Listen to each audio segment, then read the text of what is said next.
Welcome back. Line, video, podcast, etc. for whatever week this is. So Jen, you and I have already put out a full dispatch already. We did a open to everybody, no paywall dispatch for the Ontario election. We're keeners. Yeah, we are keeners. And now we're going to do one that's not Ontario related. Is this why people hate us? Because we're keeners? People hate us for a lot of reasons. That's fair. Okay, fair enough. Yeah, all right. We will probably tangentially touch on some Ontario stuff in this, but we've already had our say in the first one. So if you're here expecting a ton of Ontario commentary, go read what we wrote online. It's not like you're lacking content on the Ontario election. So exactly. There you go. I'm not feeling bad for you. So I want to start on guns, and I want to just do two quickies here. You and the guns. Me and the guns. I want to do two quickies here, and we'll move on from this. So we were talking in our last dispatch a week ago about how only America could fix itself, but it won't. That the problem in the United States is not guns, and people think it's guns, but it's not. It's politics. The Republicans are so thoroughly captured by part of their base, they can't save themselves. They can't fix themselves. I forget the guy's name right now. I'll pull it up when we're writing the blurbs. Some Republican congressman in the United States, after Buffalo and after Texas, had said it was time for some like reasonable, benign, base level gun control in the U.S. The kind of policies that the Republicans would have been behind in 1980. Yeah, and the kind of policies that Canadian conservatives would still be behind. And he said he was willing to take on the political risk. And today he announced he's leaving politics because it's become clear to him he cannot function as a member of the Republican Party, having taken that stand. So I'm not going to belabor it in a dispatch blurb, but I want to just mention that this is what we're talking about. Dude in a northern state makes a reasonable proposal and it kills his political career. This is why the politics have to be fixed before the guns. I think that if you want to talk about guns from here on out, Matt, you should be doing it holding a literal gun. So from now on, I want you as if this were some kind of terrorist video to hold your guns in the background and do that in the future. Because personally, I just think it would be good for visuals. And sure, I do think that there would be an audience that would appreciate it. Yeah, but I don't know if that's the audience we want to be cultivating. No, that's fair. It would make this a very different YouTube channel. I could grab one of my. It would get us attention. It would get us attention. That's all I'm saying. Man, give me 1 second. All right, here we go. Yeah, I knew there'd be one nearby because my son never cleans up properly. Perfect. How about a Nerf dino gun? We'll work. Okay. The other thing I want to say on guns is that this week I already wrote a column about this. That went live Tuesday. When I wrote the column about Trudeau's gun control announcement on Tuesday, I noted in the column that there was some ambiguity in the law and that there was something that didn't make sense. And I think I said explicitly in the column, I'm not going to dwell on this now because we need to wait for more information. I don't think the Liberals, how many times have I said, Jen, that gun control is complicated? There's a lot of technical terminology. I think the Liberals fucked up. And what I mean is that I don't think the Liberals, when they rolled out their proposal, understood the difference between a detachable magazine and an internal magazine. And let me explain this. And I'll do this in a way that even the listeners who are not fluent in gun stuff will understand. So you've seen movies, right? A guy runs out of bullets. So there's like a metal... Well, there's like a metal box that he detaches from the gun and he slaps in a new one that has ammunition in it, right? Yeah. That's the magazine. And that's considered a detachable magazine because you can take it out of the gun. It's the fastest way to reload a gun. You've got a magazine preloaded with however many rounds it can hold. When one's empty, boom, you drop it, you snap in another one, you're ready to go. For safety reasons, to slow down a mass shooter, Canadian law limits magazines, detachable magazines, to 5 rounds. There are a couple of guns that are sort of grandfathered in because they were designed with like an 8-round magazine. Some guns use magazines that are interchangeable between rifles and pistols, blah, blah, blah. But in general, the Canadian law for a detachable magazine is 5 rounds. And the legislation that the Liberals proposed on Monday repeats that, but they didn't specify detachable magazine. And the reason I think this is a fuck up is because every firearm has a magazine. Most of them are internal, and most hunting rifles or shotguns have an internal tube or a little like area of the gun where you pop in the rounds, the overwhelming number of shotguns and hunting rifles in this country will have internal magazines that exceed 5 rounds. So either the Liberals have just in one fell swoop announced their intention to ban virtually all shotguns and rifles in this country, including the non-restricted ones that they go out of their way to say they aren't coming after, or they fucked up. And so you're telling me that the Liberals maybe don't know what the fuck they're doing on gun control? I have. Wow. That is what I'm telling you. Just let me put my cup on my head and look surprised. This is something they could fix with one statement to the press and clarify what their meaning is. And either be clear, they're coming for the guns, or they only mean detachable magazines. And how hard would that be? Any emailed reporter going, hi, Matt, hi, Jen, hi, whomever. Yeah, just to clarify the minister's remarks, he was referring to detachable magazines, and this will be clear in the legislation. Have a wonderful weekend. Signed, the Public Safety Ministry Comms Department, right? Boom, done. They made the announcement Monday. It's Friday.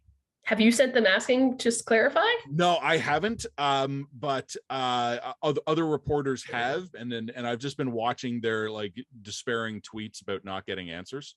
Oh, okay, great. So super. So we'll find out. So either Mr. Trudeau is indeed coming for your hunting rifle, or he fucked up and hasn't figured out yet how to admit it. I think that maybe they just don't even understand that they fucked up yet. They don't know the difference. I agree. And they're regulating something that they literally know so little about that they don't know the technical ins and outs of it. Correct. So I just put my son's Nerf gun down. I will do a little medley on guns. Little medley of guns. So do you want to talk about I'm just saying we got a few things to tick off the list here. Why don't you do vaccine mandates? Because you have an interesting thought. Yeah, so basically, I think that this is something that we've been poking around the edges of in terms of doing for a dispatch. But we had some people on Twitter and some of our commenters underneath our dispatches making this point. Like they just really, really hate the vaccine mandates for travel.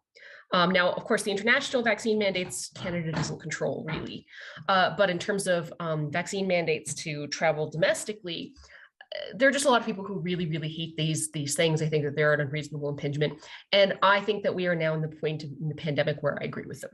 I think that COVID rates have stabilized. We've seen studies coming out of the UK showing that the antibody rate among the general population is like 99.3%, which means that even the people who either you've been vaccinated or you've got COVID at this point. And so barring some kind of ridiculous mutant variant, which could happen, absolutely could happen, but barring that, we're as over COVID as we are likely to be at this point. And the vaccine mandates are not forcing anyone else to get vaccinated. They're just, arguably at this point, we are so far past the realm of diminishing returns that it doesn't make sense to continue them as anything other than a divisive punitive measure. Yep. Now, so I kind of am bored with, I think that we've reached the threshold where we should be dropping these things. Other countries have dropped them. And it makes rational scientific sense for me to drop them, apart from whatever partisan attachments that these might have. And in fact, I think we've touched on this before. Yeah, we've touched a little bit on this before. So I think that's there. But Laura Mitchell, who's written for us a couple times before, was talking to me about this. And she made a really excellent point that I hadn't thought of. So I'm going to give her due credit for this. And she said, I bet you they're not dropping them because they want to discourage people from traveling, because the logistics of our entire travel infrastructure is such a mess. Because the airports are clusterfucked. The airports are clusterfucks. They're so bad that the airports themselves have literally begged the federal government to drop COVID measures. Mm-hmm. Going through Pearson, especially internationally, has been nothing but like anecdote after anecdote demonstrates that they're a nightmare. And also the passport offices are a mess.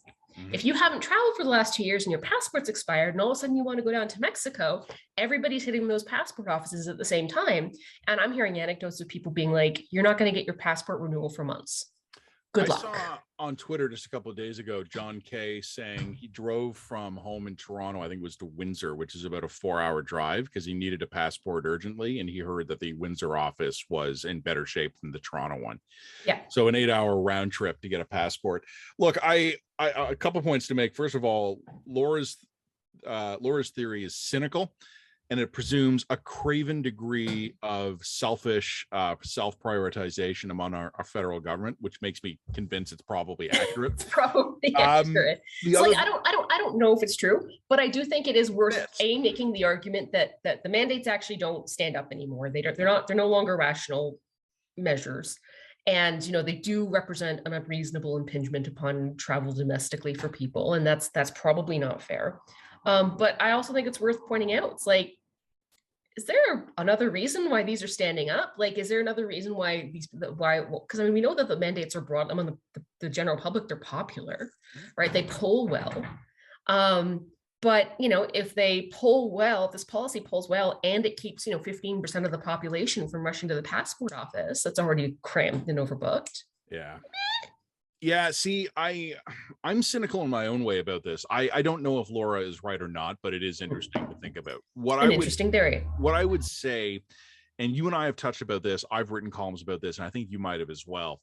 There's going to be one hell of an unwinding process from COVID. You know, even if COVID were vanished tomorrow, we would have lingering public health orders and mass restrictions and things like that for a long, long time, because governments, first of all, are slow to unwind stuff, even if they see no harm in unwinding it. B, these have become politicized. These have become wedges, and there would be a real reluctance to unwind them. And I think, you know, one of the things, I don't know if we included this in a dispatch or if I just talked with you about this a couple of weeks ago. So Toronto's state of emergency expired a few weeks ago. And it occurred to me when it did that we are lucky it only operated for set periods, right? Because it's one thing for a politician to go, hey, look, it was expiring and we didn't see the cause to renew it.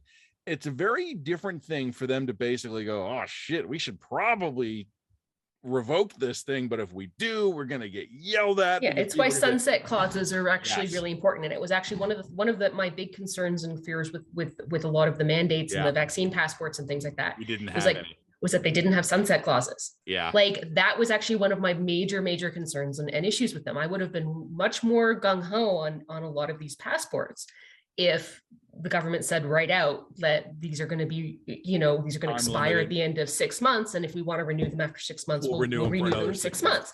But they didn't have sunset clauses, and these things had become horrendously politicized. So that was my concern with a lot of them. Now, as it turns out, you know, as of June 2020, you know, for the most part, life's back to normal, except for these travel mandates. You know, we haven't instituted whatever. Anyway, like the last 2 years didn't happen. I mean, we haven't implemented some kind of WEF backed dystopian Big Brother state. You know, in Alberta, they dropped those vaccine passports like a bad habit, like as soon as they possibly could.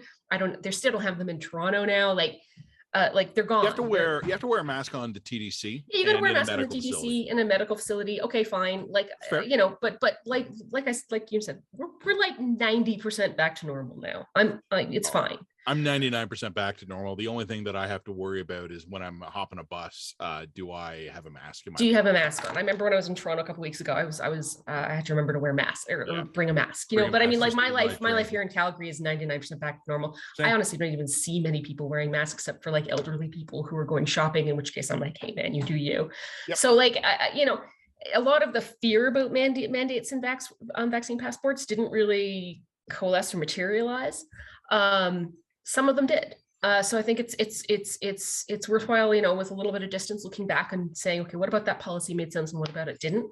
And I think it's also worth arguing that like these mandates, vaccine mandates for domestic travel really don't make sense anymore. Yeah, no, I mean, and this feeds into one of my little bugaboos, which is everything should be indexed to inflation and everything should have a sunset clause, because you can't count on political courage and good judgment. In fact, I would say you almost have to assume the opposite. Yeah. So everything should expire and everything should be indexed to inflation and population growth. Like, how often have we had politicians not giving themselves a raise for 15 years because they're cowards, and then having to give themselves like a 40% raise to catch up, and then getting— that hasn't been my experience. But but I mean, also you would say things like you should just bake into legislation things like 24 Sussex gets its sort of decennial annual maintenance, decennial renovation kind of thing. Like, we have you should just bake that into legislation. Our politicians are cowards. Yeah. And our politicians have to accept they're cowards, and the people that succeed them are likely to be cowards, and they should plan around that. Yep. I have one big thing to throw at you, but we're racing a deadline today. Why don't you do what you were hearing about the federal conservative campaign?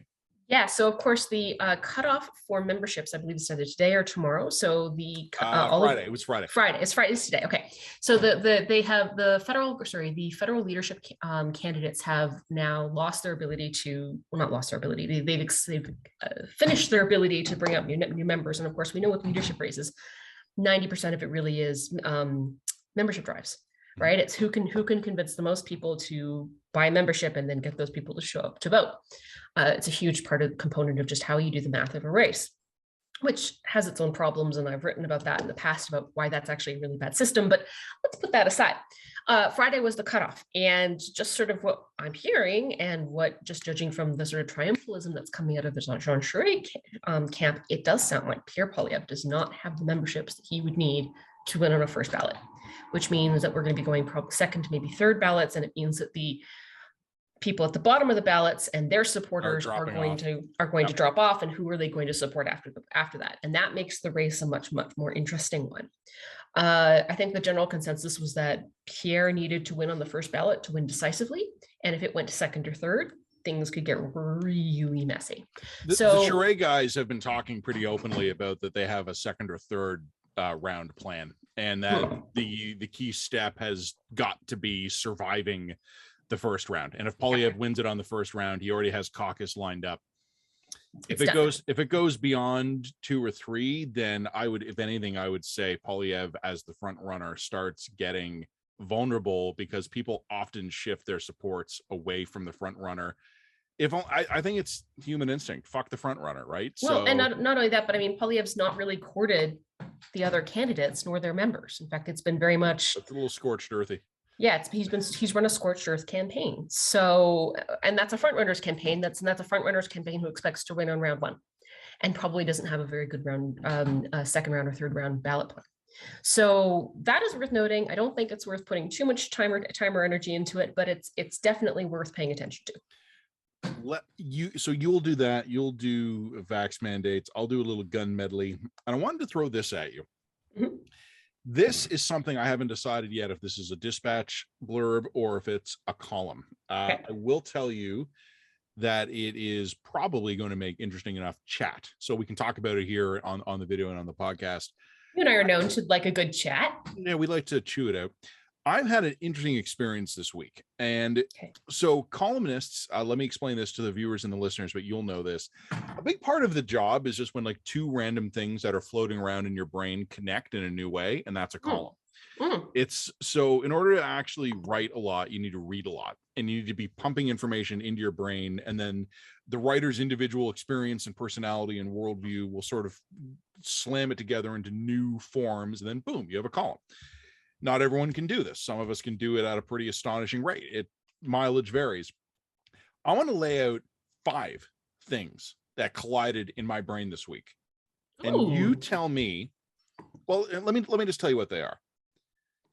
Earlier in the week, I've already had my say on this. The Trudeau government announced sweeping new gun control measures that, as I have explained here at the line, I don't think addressed the real problem. This is a purely political move for political reasons.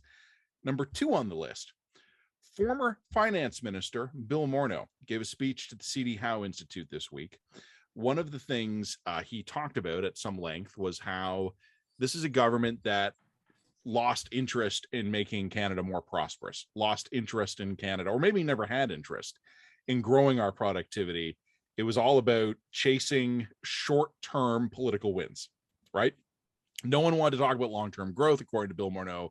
It was always about whatever is going to win the next news cycle, even if it wasn't important. Bill Morneau, following in the tradition of Liberal cabinet ministers everywhere, of rediscovering their brain the moment they leave public life. Third thing on my list, conversation earlier in the week with Ian Lee. He's a professor at Carleton University, business, international trade, economics, etc. He and I were talking because he's a regular appearance on my radio show on Sirius XM.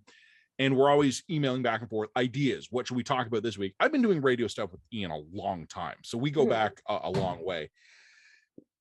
The F word keeps coming up. Not the one I've already used a bunch of times earlier in the podcast. Famine. Not in North America. But even our agricultural yields are probably going to be down this year because of drought in Western Canada, and also the huge input costs of oil and fertilizers right now. Yep. Look at other countries, India being an example, suspending exports of food, Ukraine disrupted by war, Russia bottlenecked by sanctions and travel restrictions. This has also just been put on everybody's radar because the Economist just did a big front page cover on the fact that, like, literally it was wheat sheaves with skulls on it. Like, a considerable part of the world is going to start running out of food. Yep. And when that happens, it will be a geopolitical destabilizer. Governments will fall when they can't feed their populations anymore. Mm-hmm. So that was item 3. Item 4, did you read Paul Wells' long essay earlier in the week? I meant to. We're like, the line editors signed up for that, aren't we? We've subscribed to this. Yeah, no, we're signed up. But it probably comes to my email, not yours. Yeah, it doesn't come to my email. I'll have it sent to you. Because I keep on meaning to, because my only Substack account is the line editor account, so I can't sign up to someone else's Substack unless I create a new line. So it's just no. I have one under my own name, so I will send it to you. But thank you. Basically, it's a brilliant essay, and I want to give a shout out to Paul, who's a friend of ours. Like, we should disclose that. You should subscribe to Paul's Substack. But I read it, and I thought to myself, this is a pretty thorough encapsulation of our political failures right now. This is a pretty damning indictment of how our government can't get things done. Mm-hmm. Now, Paul wrote a long essay, but it fits very much into my broad thesis that I've told you about many times before. Our politics are decoupled from governance now. It's a game. Politics is a game. The parties compete against each other. Every few years we have an election, and we figured out who won the previous round, but none of the actual issues addressing the country are addressed. The next and the final item on my list, my item of 5 things, Nick Nanos, the pollster, he was on my radio show this week, and we were talking on election day, and we agreed not to talk about things in a partisan way because, we don't want to influence people on voting day. It's bad. On voting day, you let people decide. Yeah. But I asked him kind of what the national mood was and what the Ontario mood was. And he talked about a growing frustration among the electorate because they see real problems. They see real issues, and they don't see the political system even trying to address them. And I thought to myself, holy shit, all 5 of these issues, if you connect these dots, it's a line. It is just like a completely flat line.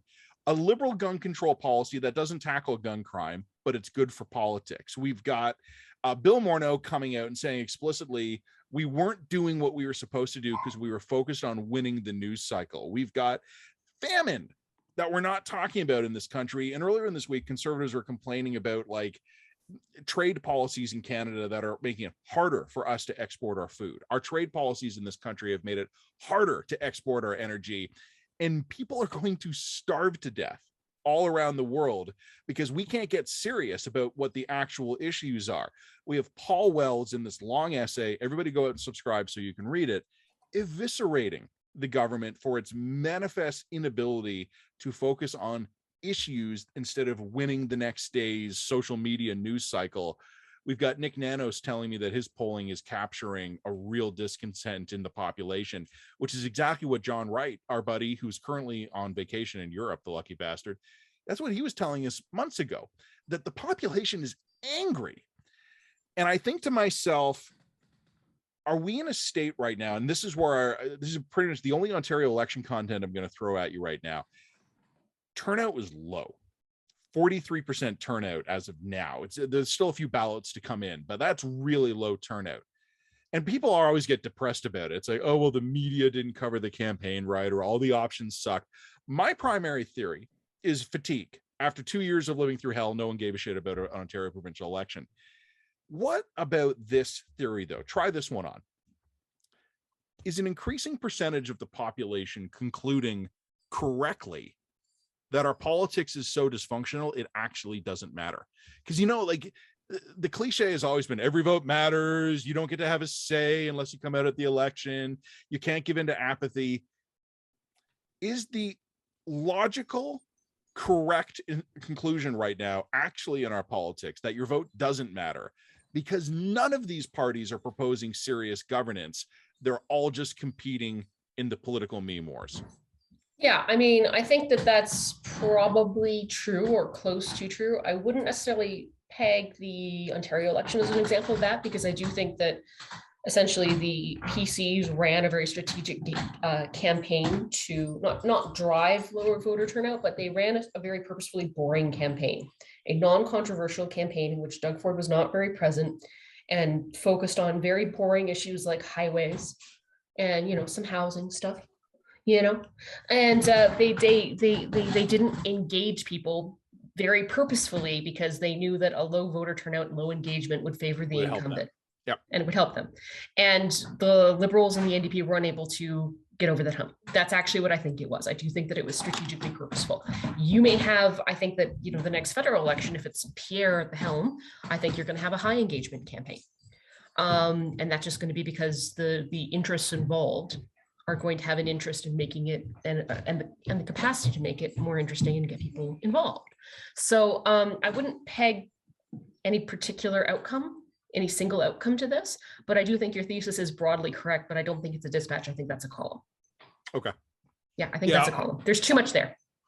Probably, yeah. That's kind of what I was thinking. I don't know if I can make that work in a 500-word dispatch blurb. I might need a 1,500-word column. And on that note, considering I've only got 15 more minutes left to chat, I really want to blow through the next two things. One is former Ottawa Police Chief Sloly. What's his first name again? David Sloly. David Sloly. Sorry, Peter Sloly. Peter Sloly. See, I'm not an idiot. Peter Sloly basically testified today about the use of the Emergencies Act and said, nope, wasn't me that called for it. Yeah. Wasn't anybody I know who called for it. That is a pretty damning bit of testimony, because I mean, back when we were covering this, you know, we were taking Sloly's warnings about the element that was being attracted to that convoy very, very seriously. You know, Sloly was being very blunt about saying, this is beyond my capacity to handle. So for Sloly to now come out and say, yeah, but I didn't mean, call the Emergencies Act, like I just needed more support. That is a very, very damning point against the government's decision to go nuclear on this one. And I think that's worth noting. I think a plane just flew over my house. Oh, that's odd, but okay. What just flew over your house? A plane, I think, which shouldn't happen, but something very loud just went over my house. Probably nothing to worry about. You know what? I mean, Sloly said this week that he needed 1,800 more officers. That was the ask, and it took weeks to get them. Yeah. That he never asked for the Emergencies Act. And the reason we bring this up is because the federal government has said the reason they invoked the Emergencies Act was because police told them they needed it. So they've said that. The interim chief of the Ottawa Police and now the former chief have said, we didn't ask for it. Did the RCMP ask for it? I think I'd have to check this. I think the RCMP has denied asking for it. Yeah, no, they denied it. They denied asking for it. And I don't maybe think the OPP did. I don't know. You don't need to invoke the Emergencies Act to move officers around. No, you don't. That's just, you just say, hey, Paul, get in the back of the truck. Like it's not something that requires some special authorization. It just doesn't. So that's a bad sign. That's a bad sign. Our tone at the beginning, I was in Ottawa. I was very alarmed by the situation. I thought it was a big deal. I still think it was a big deal. I think there is sort of a degree of hindsight whitewashing seeping in, where we're now far enough away that we're like, oh, that wasn't a big deal. No, in February, it was a big deal. It was. And I think that we should go back and get the quotes from Sloly back in February, where he was just like, I'm drowning, but. And I think at the time when the Emergencies Act was declared, our immediate reaction at the line was, we're open-minded to this, but we're skeptical, because we have yet to see. Even then we were saying, okay, maybe the government knows something we don't, but we don't see any reason why they need the Emergencies Act. And also, like, there's been no evidence to demonstrate that. Like I think that you and I are both on board with the fact that there were probably some really dark elements in that crowd. You know that there was a handful of people, and maybe even a couple dozen people, just like there was at the blockade at Coutts, who were clearly looking for some trouble. Like, I don't think there's any dispute about that. But the idea that the convoy represented some kind of existential threat to the country, that's a big stretch. Or the idea that like this couldn't have been handled through ordinary law enforcement means with just more support or more backup. We're not seeing a lot of evidence to demonstrate that. No, and look, the Emergencies Act is clear. In order to invoke a public order emergency, the scope of the emergency must be beyond the ability for normal laws to handle. Yes. Like the Emergencies Act is explicit about this. I mean, for public order emergencies, there are war emergencies and international crises and natural disaster emergencies. But to declare a public order emergency, it is necessary for the crisis to have outstripped normal law enforcement to respond. Yes. I'm still not convinced that was the case. I'm not saying it. And I wasn't then, and I'm not now. Yeah, we're just not seeing the evidence of that. We're just not. Like if you had a situation where you had, God forbid, multiple terrorist attacks and an uprising and a coup and a general strike going on at the same time across 18 cities in the country, you would have no problems invoking the Emergencies Act. That's clearly over the line. A blockade of a couple of bridges that could be cleared with a court order, and a blockade of downtown Ottawa that could again have been cleared with, as we saw, with just some extra police support. We just didn't need to invoke the nuclear option to make that happen. Like it's just anyway, the evidence has not been forthcoming, and I think that it's worthwhile to pay attention to that. Agreed. The last thing that we wanted to chat about was Bill 96. Quebec. Quebec is basically increasing, like Quebec's a nation in all but name at this point. It's an independent country in all but name, and they still use the money. Yeah, I mean it's. If you were to tell the separatists of the 90s that this was going to be Quebec in 2022, they'd been like, oh, it's pretty much everything we've asked for. Canada is a fairly closely knit federation with the exception of one. Yeah. Like we are a loose federation with Quebec and a reasonably close federation for everyone else. Yeah. So anyway, they're going to pass Bill 96. Well, they're passing Bill 96 that is going to, it harkens back to the Bill 101 language laws of yore. And I think that what the bill is going to do is essentially make it mandatory for everyone to use French, with the exception of a very, with the exception of with extraordinary search powers to make sure no one sent a work email in English. Yeah, like it's out there. It's crazy. It's pretty crazy stuff. Any ordinary society in any ordinary situation would not tolerate this level of sort of government, just plain government interference. It's just not. However, I've got a bit of an alternative take, and that is if Quebec can get away with these kinds of anti-civil libertarian type laws, and I would add Bill 21 to it, fine. You want to force everybody in your jurisdiction to use French, and you want to be very heavy-handed about it. And our federal government, of course, is going to be too chicken shit to stop you or stand in your way in any way, because of course it is. That's fine. But then the rest of us get to give up the pretense of being bilingual. Just make sure my kids graduate from French immersion. Well, there you go. You can choose to graduate from French immersion, but we get rid of the federal service requirements around bilingualism. Yep. That's gone. If you get to force your people to use French, then we get to set our own standards in the rest of the country. Well, that should be decided. And that should be decided at the provincial level. So maybe in New Brunswick is a different kind of vibe. That's fine. But you cannot privilege bilingualism in a country that is unequally favoring one language over the other. Well, that's not bilingualism anymore. What I will say is simply this, and I was talking with a well-known Quebecer a few days ago about this, someone who is a Quebecer, a Francophone, and has worked a lot in English, so is well known. And I just said to him, people always think if there's going to be Canadian fascism, it's going to come out of Alberta and Saskatchewan. It's going to be some rural oath keepers thing. Canadian far-right ethno-linguistic nationalism, aka something very close to fascism, it's not going to come out of Alberta. It's going to come out of Quebec. And if it was coming out of Alberta, our Laurentian elites would have no problem using the Emergencies Act to stomp it out. Coming out of Quebec, they're terrified to even they pretend they don't see it, because to notice it is politically awkward. Yep. You know what? I was thinking about this the other day. I don't know what Quebec's going to do, but I mean, Quebec is the government of Quebec is deliberately using language issues to beat a minority over the head because it looks good in the polls. It is barbaric cultural practices, except it's working and no one cares. Yep. And for some reason, Quebec gets passed for doing this shit. It always has and always will. We know what the reason is. The liberal power base is based there, and the conservatives are always hoping to win there. None of them. Now, that being said, to what extent is the liberal power base, which is pretty English, going to continue to tolerate that?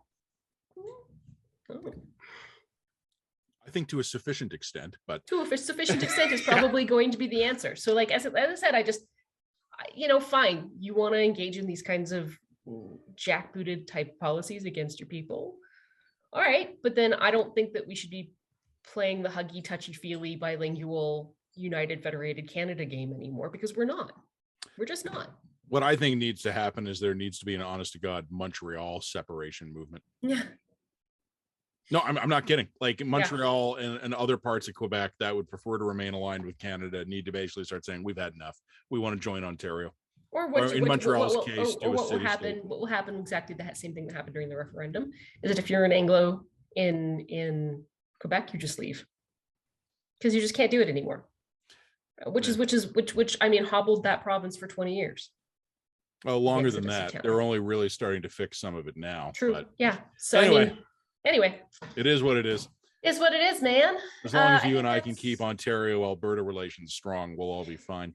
It's you and I holding the country together. Exactly. All right. So I will do vaccine mandates. I'll do Polyev and I'll do Bill 96. Okay. And then you want me to do Sloly, gun medley, and I guess that's it really. Gun medley. Yeah. Okay. I'll do gun medley and Sloly, and you'll do vax mandate and Bill 96, and you'll do Charest PP. Yeah. Okay. Yeah. So maybe a little bit later tonight or early tomorrow before I get them all done. We're not putting this thing out until Saturday anyway, because we just put out our Ontario thing. Yeah, gotta let the Ontario stuff breathe a little bit, man. Yes, ma'am.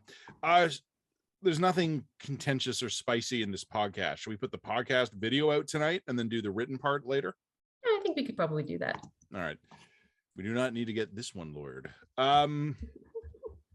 I got nothing else. No, that's it. Go away. Leave me alone. I got my next you're on TV in 6 minutes. Coming in like 6 minutes. Yeah. Okay. Well, have fun. Will do. All right. Thanks, everybody. Bye.